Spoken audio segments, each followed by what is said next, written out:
मेरे प्यारे भाइयों और बहनों,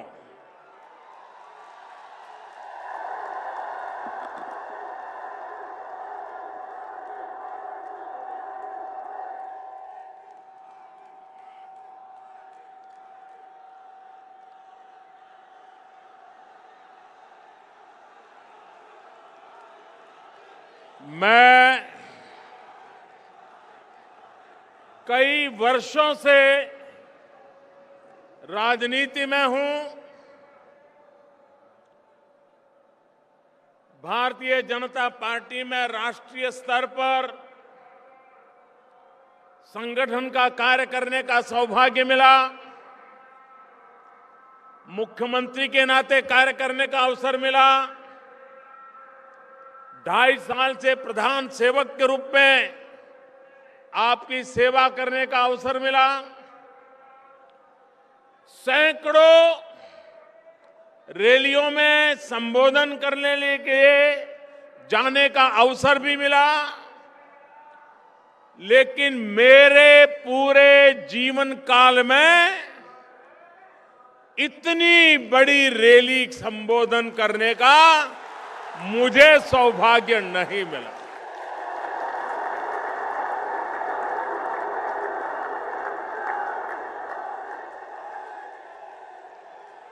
मैं स्वयं जब लोकसभा का चुनाव लड़ रहा था, तब भी हिंदुस्तान के किसी कोने में ऐसा विराट दृश्य देखने का सौभाग्य मुझे नहीं मिला।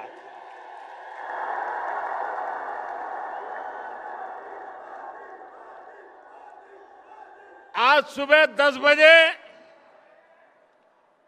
दिल्ली में मेरी एक मीटिंग चल रही थी,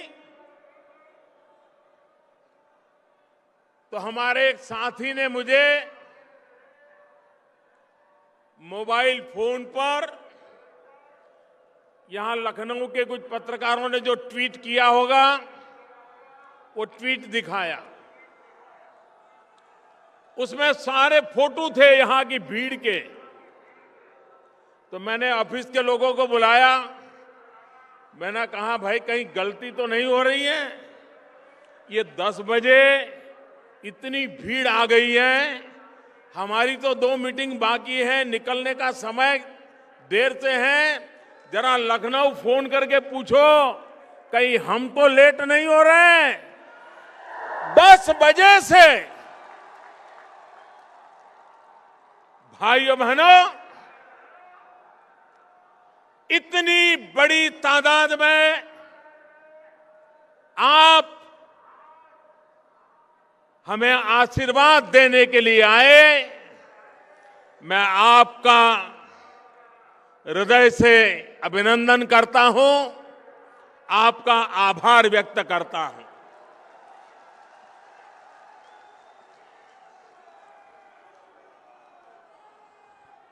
ये लखनऊ की धरती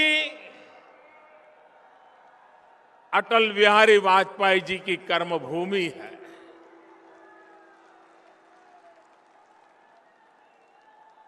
अटल जी जैसे अनेक महापुरुषों ने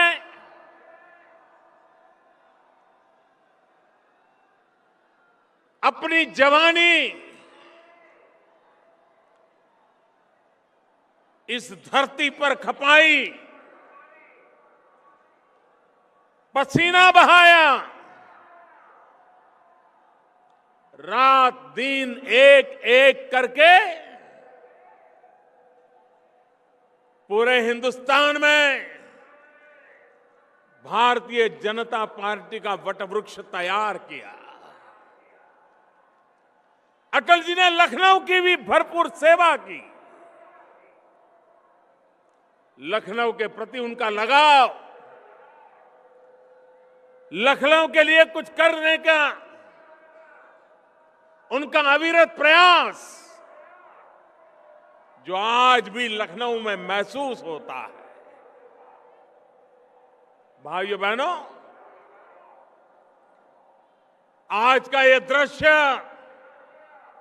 अटल जी जब टीवी पर देखते होंगे, उनके लिए सबसे बड़े संतोष की घटना होगी, ऐसा मैं विश्वास से कहता हूं।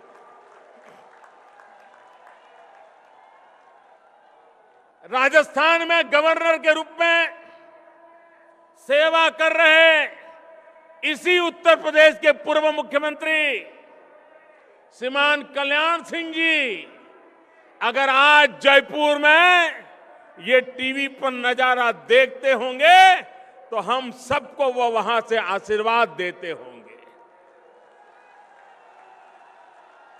भाइयों बहनों, आपने कमाल कर दिया, आज कमाल कर दिया।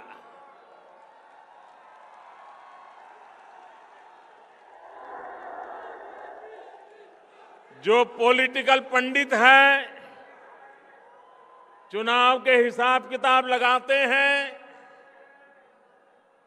उत्तर प्रदेश का चुनाव किस दिशा में जाएगा उसका हिसाब किताब जो लगा रहे हैं,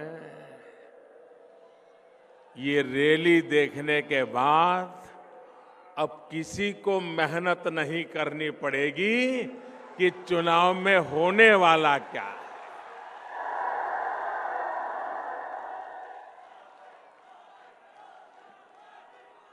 हवा का रुख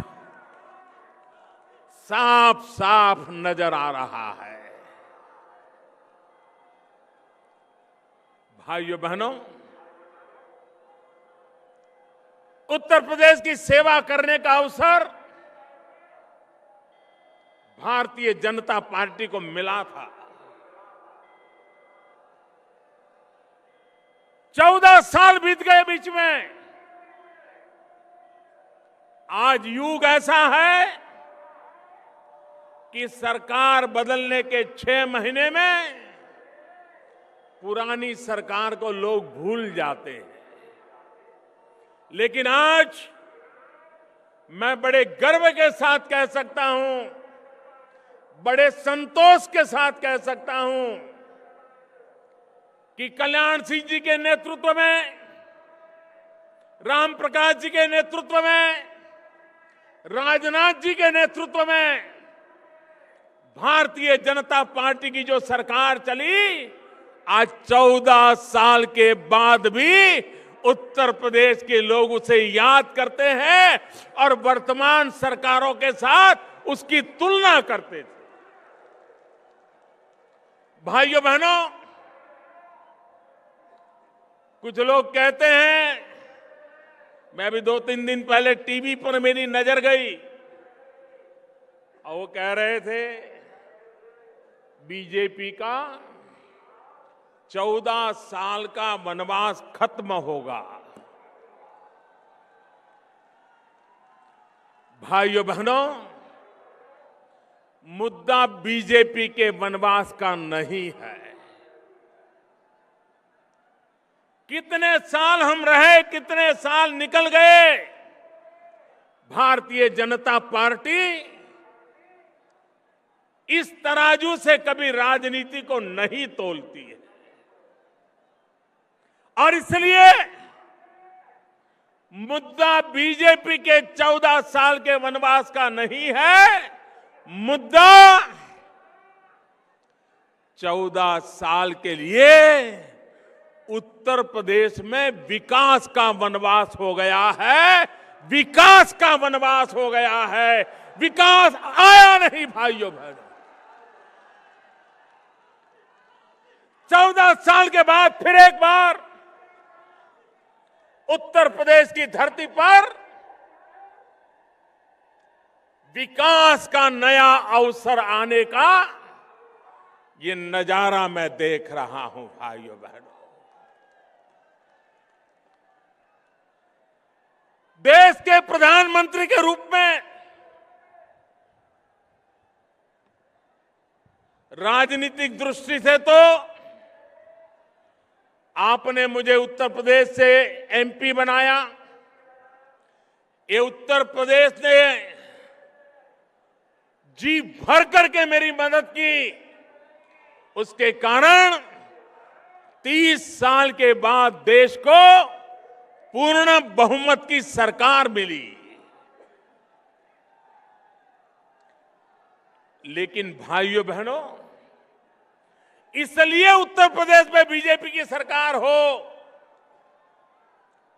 इतना सीमित विचार मैं नहीं रखता हूं। मेरी सोच हिंदुस्तान के संदर्भ में है।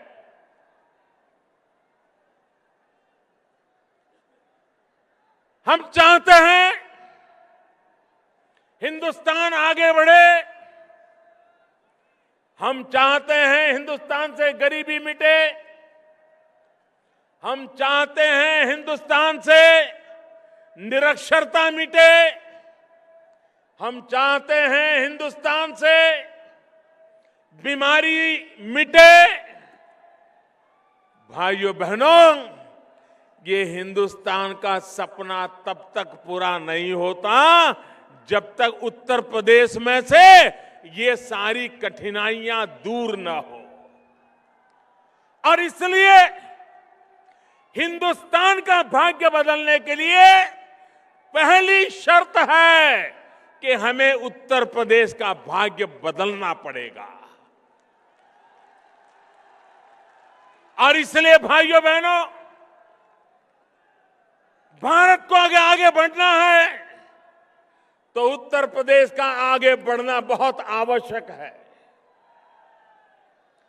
भाइयों बहनों, उत्तर प्रदेश के लोग राजनीतिक दृष्टि से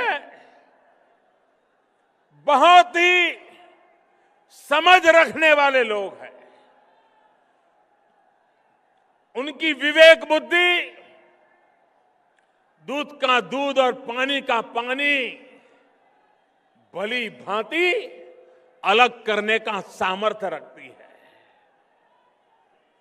भाइयों बहनों, किसी समय जरूरी रहा होगा जात पात के प्रभाव, किसी समय आवश्यक रहा होगा अपने पराये का खेल। ये सब आप देख चुके हैं। उत्तर प्रदेश की जनता ये सब कुछ सहन कर चुकी है। एक बार मेरे उत्तर प्रदेश के भाइयों बहनों, एक बार अपने पराये से ऊपर उठ करके, जात पात से ऊपर उठ करके सिर्फ और सिर्फ उत्तर प्रदेश के विकास के लिए चुनाव में वोट कीजिए। आप देखिए उत्तर प्रदेश बदलता है कि नहीं बदलता।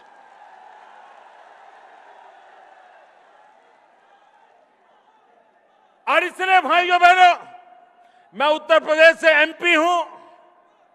यहां कैसी सरकारें चलती हैं मैंने अनुभव किया है। मैंने कभी सोचा नहीं था कि सरकार ऐसे भी हो सकती है। बहुत पीड़ा हुई है मुझे। मेरे अपने बनारस क्षेत्र में कोई रोड बनवाना हो, रास्ता बनवाना हो, तो तराजू से तोला जाता था कि किस दल के व्यक्ति की तरफ से सुझाव आया है। उसके बाद तय होता था कि रास्ता बने या न बने। अरे राजनीति के आपके विरोध होंगे, राजनीति में आपकी शिकायत होगी, लेकिन रास्ता जब नहीं बनता है तो उस इलाके की जनता को पीड़ा होती है। मेरे सब एमपी दिन रात शिकायत करते थे कि अगर कोई बात बताए, ये उत्तर प्रदेश की सरकार करती नहीं है। किसका नुकसान हुआ? क्या यही खेल खेलते रहोगे क्या? भाइयों बहनों, जब से दिल्ली में हमारी सरकार बनी है, उत्तर प्रदेश सरकार को हर वर्ष फाइनेंस कमीशन के माध्यम से 1 लाख रुपया जितनी रकम खर्च करने के लिए ज्यादा मिली है। 1 लाख करोड़ रुपया कम नहीं होता है। 2.5 साल में 2.5 लाख करोड़ रुपया। भाइयों बहनों, अकेले दिल्ली सरकार के पैसों का अगर सही उपयोग हुआ होता तो आज उत्तर प्रदेश कहां से कहां पहुंच गया होता। लेकिन भाइयों बहनों, यहां पर विकास इनकी प्राथमिकता नहीं। मैं मेरे किसान भाइयों को कहना चाहता हूं, क्या कारण है कि गन्ना किसानों के पैसे इतने सालों तक लटके रहे। हम जब आए तब 20-22 हजार करोड़ रुपया बकाया था। दिल्ली सरकार ने, हम लोगों ने बैठकर के योजना बनाई। परिणाम ये आया कि पुराने बकायों में बहुत एक मात्रा में हम किसानों को पैसा चुकता कर पाए। भाइयों बहनों, उत्तर प्रदेश की सरकार कोई जिम्मेवारी लेने को तैयार नहीं। हाथ ऊपर कर देना और उधर जाकर के किसानों को भड़काना। भाइयों बहनों, दो दलों के बीच में राजनीति हम समझ सकते हैं, लेकिन राज्य की जनता के साथ राजनीति नहीं होनी चाहिए। देश की जनता के साथ राजनीति नहीं होनी चाहिए। दलों की राजनीति दलों तक सीमित होनी चाहिए। लेकिन भाइयों बहनों, विकास के आड़े भी जब राजनीति आती है, अपने पराये का भाव आता है, तो विकास रुक जाता है और जनता पिछड़ती चली जाती है। और इसलिए भाइयों बहनों, आप मुझे बताइए, हमारा किसान इतनी मेहनत करे, धान की पैदावार करे, दिन रात लगा रहे, लेकिन जब बाजार में धान आए, दिल्ली सरकार मिनिमम सपोर्ट प्राइस तय करे, राज्य सरकार को कहे कि आप धान की खरीदी कीजिए, भारत सरकार अपनी जिम्मेवारी उठाएगी। आज मुझे दुख के साथ कहना है, मेरे किसान भाइयों बहनों, भारत सरकार से पूरी मदद मिलने के बावजूद भी ये उत्तर प्रदेश की सरकार को किसानों के धान की खरीदी की फुर्सत नहीं है। हमने इस बार पल्सेस में, दाल में सरकार की तरफ से बहुत मदद की, ताकि हमारा किसान इतनी बड़ी मात्रा में दाल की पैदावार करे, ताकि विदेशों से दाल लानी ना पड़े, गरीब को दाल महंगी ना पड़े। और मेरे देश के किसानों ने और फसलों को छोड़ करके दिल्ली सरकार के कहने पर दाल की बुआई की, दाल की पैदावार हुई। लेकिन ये उत्तर प्रदेश की सरकार है, उसे भी खरीदने को तैयार नहीं है। भाइयों बहनों, किसानों की ये हालत हमें मंजूर नहीं है। ये स्थिति बदलनी चाहिए, और स्थिति बदलने के लिए परिवर्तन आवश्यक है। और इसीलिए ये परिवर्तन यात्रा लेकर के पूरा उत्तर प्रदेश एक संकल्प के साथ निकल पड़ा है। भाइयों बहनों, आप मुझे बताइए, इस देश से भ्रष्टाचार खत्म होना चाहिए कि नहीं होना चाहिए? पूरी ताकत से बताइए, भ्रष्टाचार खत्म होना चाहिए कि नहीं होना चाहिए? भ्रष्टाचार के खिलाफ लड़ाई लड़नी चाहिए कि नहीं लड़नी चाहिए? काला धन जाना चाहिए कि नहीं जाना चाहिए? काला धन खत्म होना चाहिए कि नहीं होना चाहिए? अब देखिए, देश देख रहा है। हम कहते हैं भ्रष्टाचार के खिलाफ लड़ाई लड़ने की बात, काले धन के खिलाफ लड़ाई लड़ने की बात। और आपने पिछले दिनों लगातार सुना होगा, देखा होगा, सारे इकट्ठे हो जाते हैं एक बात पर। आपने कभी सपा बसपा को एक साथ देखा है? अगर सूरज निकलता है, अगर सपा वाला बोलेगा कि सूरज निकला है, तो बसपा वाला बोलेगा नहीं, सूरज गल रहा है। इतना दोनों के बीच में झगड़ा है कि नहीं है? विरोध है कि नहीं है? इतने सालों के बाद एक मुद्दे पर दोनों इकट्ठे हो गए। दोनों इकट्ठे हो गए, दोनों मिलकर के कह रहे हैं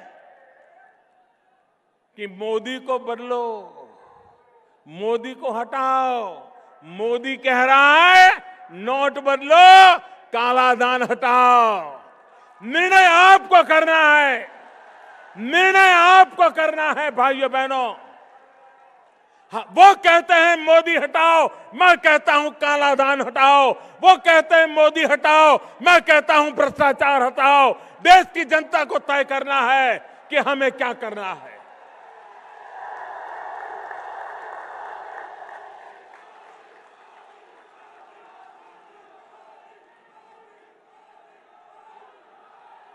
और विरोध कैसी कैसी बातों में। भाइयों बहनों, क्या राजनीति इतनी नीचे गई है? हमें तो आज इस पार्क में आकर के भीमराव अंबेडकर को प्रणाम करना, रमाबाई को प्रणाम करना, हमें गर्व महसूस होता है। लेकिन भाइयों बहनों, अभी 2-3 दिन पहले हमने एक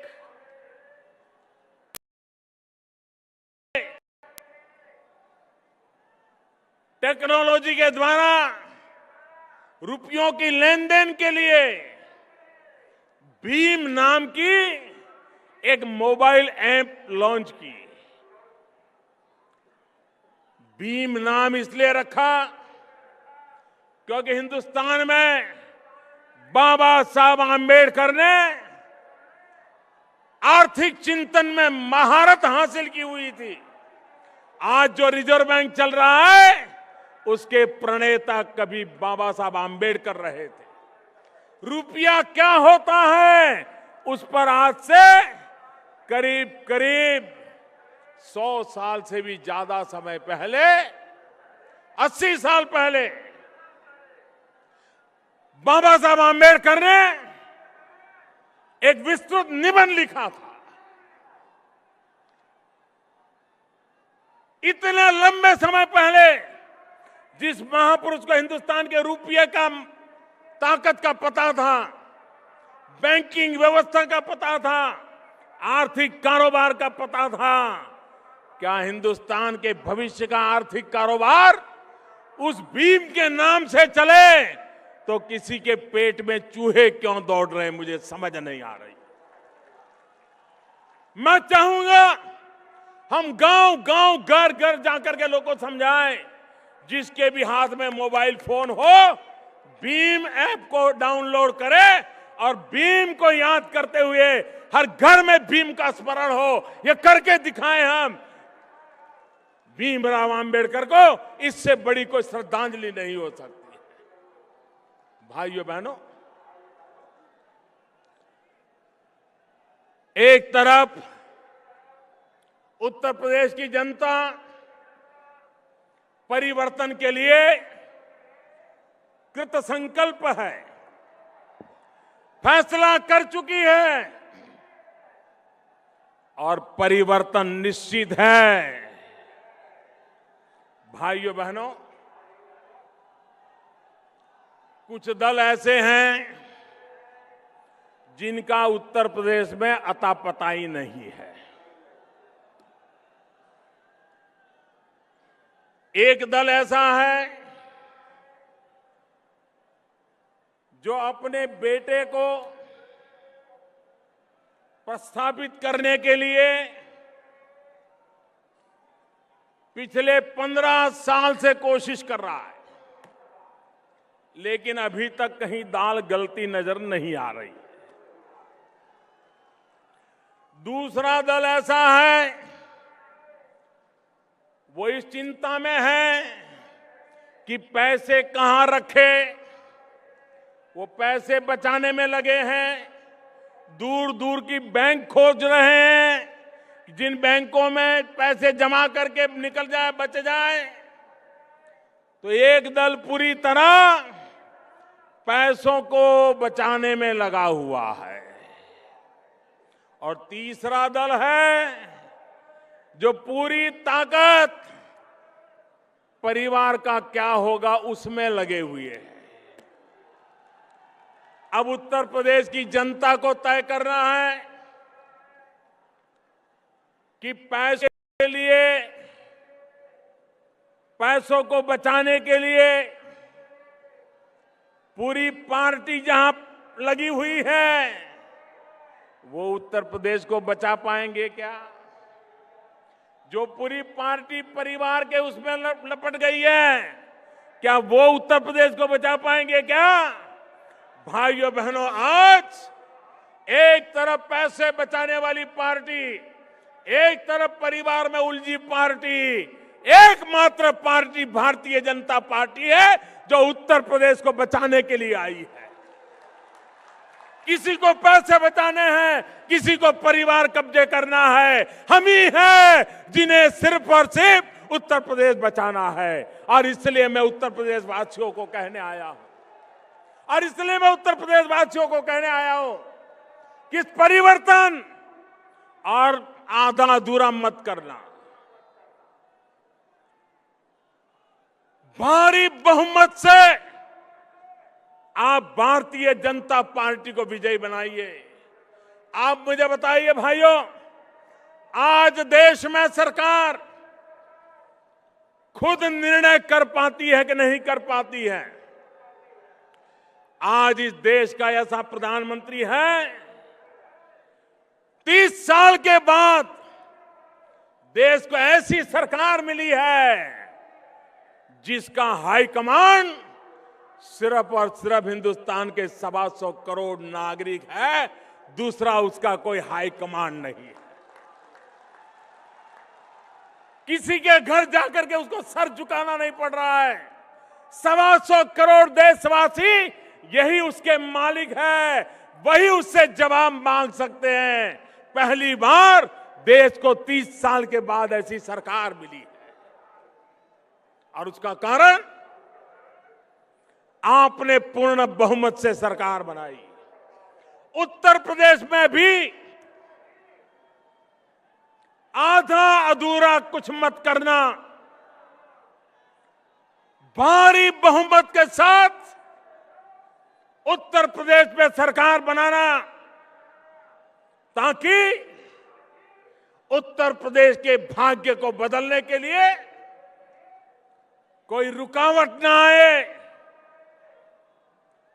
दिल्ली की ताकत पूरी तरह आपके साथ आए, उत्तर प्रदेश की ताकत जुड़ जाए, देखते ही देखते उत्तर प्रदेश बदल जाए।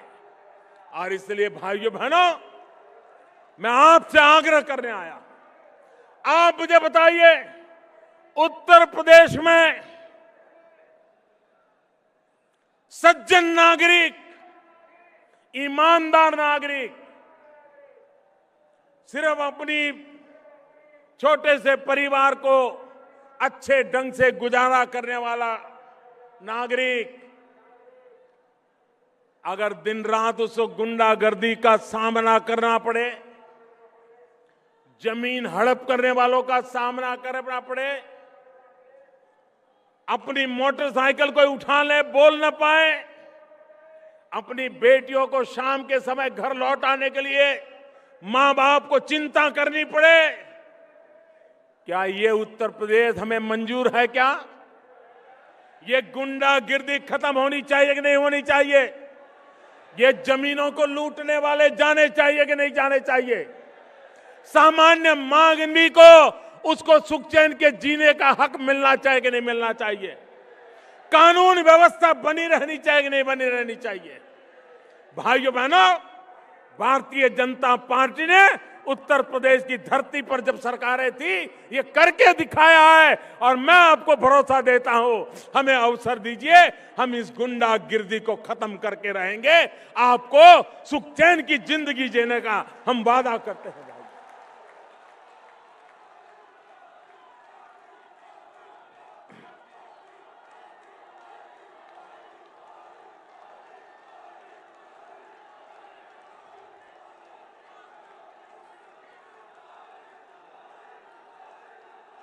अभी 2 दिन पहले नववर्ष प्रारंभ होने से पहले मैंने दूरदर्शन के माध्यम से देशवासियों को संबोधित किया था। जो भी धन जमा हुआ है, मैंने पहले ही कहा था, ये सरकार गरीबों को समर्पित है। और जब मैंने 50 दिन के बाद गरीबों के लाभ के लिए योजनाएं बनाई, गरीबों के घर के लिए योजना बनाई, प्रसूता माताओं के लिए योजना बनाई, गांव के विकास के लिए योजना बनाई, छोटे छोटे कारोबारियों का कारोबार अच्छा चले उसके लिए मदद की योजना बनाई। कुछ लोगों को इससे भी तकलीफ हुई। मोदी पैसा ले ले तो भी वो परेशान, और मोदी गरीबों को पैसे दे दे तो भी परेशान। इनकी परेशानी भाइयों बहनों इस बात की है कि इनकी कुर्सियां हिल रही हैं, कुर्सियां हिल रही है, इसलिए इनको परेशानी हो गई। ये इररिलेवेंट हो गए हैं।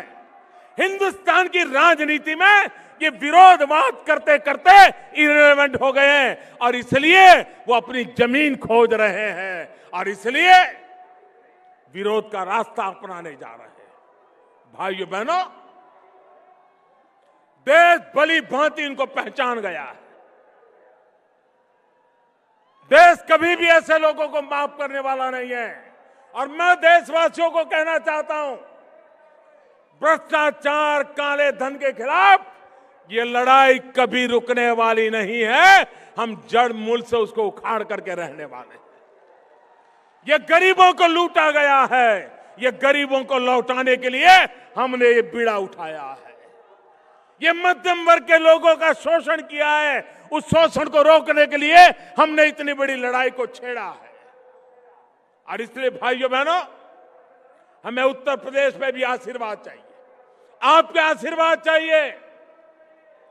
और आपके आशीर्वाद 2017 का ये नया वर्ष, और मुझे 2017 का मेरा पहला कार्यक्रम सार्वजनिक रूप में मेरे उत्तर प्रदेश में आकर के उत्तर प्रदेश वासियों के आशीर्वाद के साथ आगे बढ़ने का अवसर दे रहा है। इससे बड़ा मेरा सौभाग्य क्या हो सकता है। और इसलिए भाइयों बहनों, मैं एक बात और कहना चाहूंगा, विशेषकर भारतीय जनता पार्टी के कार्यकर्ताओं को कहना चाहूंगा, और दलों के लिए ये चुनाव होगा, और दलों के लिए सत्ता हथियाने का प्रयास होगा, और दलों के लिए कौन एमएलए बने, कौन मंत्री बने, कौन मुख्यमंत्री बने, इसका खेल होगा। भारतीय जनता पार्टी के लिए ये चुनाव सिर्फ हार जीत का मसला नहीं है। भारतीय जनता पार्टी के लिए 2017 का उत्तर प्रदेश का चुनाव एक जिम्मेवारी का काम है, जिम्मेवारी का काम। हमारे ऊपर जिम्मेवारी आने वाली है। हमें अपने आप को जिम्मेवारी निभाने के लिए योग्य बना करके आगे बढ़ना है। और इसलिए बहुत बड़ी जिम्मेवारी। और उत्तर प्रदेश की जिम्मेवारी सिर्फ उत्तर प्रदेश से नहीं, उत्तर प्रदेश का प्रभाव पूरे हिंदुस्तान पे होता है। एक प्रकार से हिंदुस्तान को बदलने की नींव ये उत्तर प्रदेश में पड़ी हुई है। उस जिम्मेवारी का चुनाव है और इसलिए इसे हार जीत का चुनाव मत बनने देना, उसे जिम्मेवारी का चुनाव बनाना। और जिम्मेवारी का चुनाव बनाना मतलब सामान्य मानवी को तकलीफों से मुक्त करने की जिम्मेवारी। जिम्मेवारी का मतलब है सामान्य मानवी के सपनों पूरा करने के लिए रात दिन मेहनत करने की जिम्मेवारी। जिम्मेवारी का मतलब है भ्रष्टाचार काले धन से मुक्त उत्तर प्रदेश को सरकार देना। जिम्मेवारी का मतलब है सबके साथ समान व्यवहार, सबका साथ सबका विकास, इस मंत्र को कभी छोड़ना नहीं। हर किसी का भला हो, जो हमारे साथ होंगे उनका भी भला हो, जो हमारे साथ नहीं होंगे उनका भी भला हो, जो हमारे सामने होंगे उनका भी भला हो। सबका साथ सबका विकास, इसी मंत्र को हमने जिम्मेवारी के साथ निभाना है। और इसलिए ये चुनाव भारतीय जनता पार्टी के लिए जिम्मेवारी का चुनाव है, भारतीय जनता पार्टी के लिए दायित्व का चुनाव है, भारतीय जनता पार्टी के लिए कुछ कर दिखाने का चुनाव है, भारतीय जनता पार्टी के लिए परिवर्तन सच्चे अर्थ में लाने का चुनाव है। आप उसे पूर्ण करोगे, इसी विश्वास के साथ दोनों मुट्ठी बंद करके पूरी ताकत से मेरे साथ बोलिए, भारत माता की, भारत माता की, भारत माता की।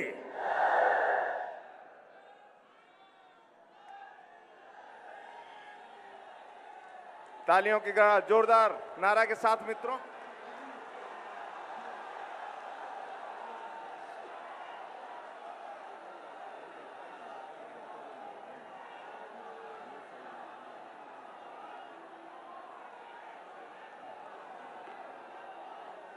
सभी क्षेत्रीय अध्यक्ष, जिला अध्यक्ष,